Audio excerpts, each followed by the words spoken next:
Prime Minister Shehbaz Sharif arrived in Iran on Monday as part of a four-nation diplomatic tour to thank regional allies for their support during Pakistan's recent military tensions with India. His visit follows high-level meetings in Turkey with President Recep Tayyip Erdogan, where trade and investment were top of the agenda. In Tehran, PM Shehbaz, accompanied by senior ministers and Army Chief Asim Munir, was welcomed by Iranian officials ahead of talks with President Masoud Pezeshkian at Sadabad Palace. He is expected to express gratitude for Iran's backing during recent hostilities and discuss enhanced cooperation. The delegation will also meet Supreme Leader Ayatollah Ali Khamenei to address broader regional peace efforts. Meanwhile, Turkish officials in Istanbul praised the strength of bilateral ties during PM Shehbaz's departure. These visits signal Islamabad's push to shore up diplomatic goodwill and maintain regional stability following military flare-ups with India. Back home, Finance Minister Mohammad Aurangzeb announced that the federal government is crafting a strategic budget for FY 2025-26,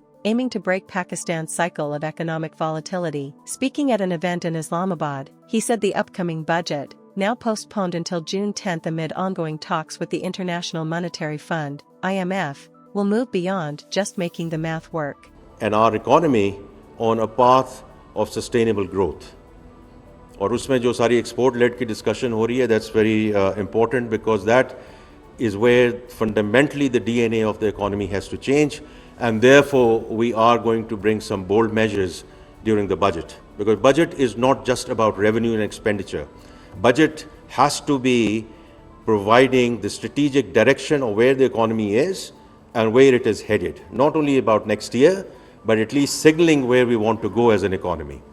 We are going to bring some bold measures, Aurangzeb said. He noted that debt servicing costs had dropped by 1 trillion rupees and stressed the need for structural reform, including right-sizing government and modernizing debt management. The government's commitment to widening the tax base and digitalizing the Federal Board of Revenue is seen as vital to its ongoing IMF engagement and economic stabilization plan. Meanwhile, the Supreme Court of Pakistan resumed hearings on review petitions concerning the controversial allocation of reserved parliamentary seats. The issue stems from the 2024 general elections, where PTI-backed independents joined the Sunni Ittihad Council, SIC, after the party's election symbol was revoked. Justice Jamal Mandakale questioned this legal strategy, noting it led to the current dispute over seat entitlement. The SC had earlier ruled that 39 PTI-linked MNAs were legitimate winners, making PTI the largest party. However, the verdict was never fully implemented by the National Assembly or the Election Commission of Pakistan, prompting legal challenges from the ruling PMLN, PPP, and ECP. The case has exposed deep institutional divides and highlighted the SC's role in safeguarding democratic norms. The court's live-streamed proceedings mark a rare step toward transparency as it wrestles with questions about party rights, election law,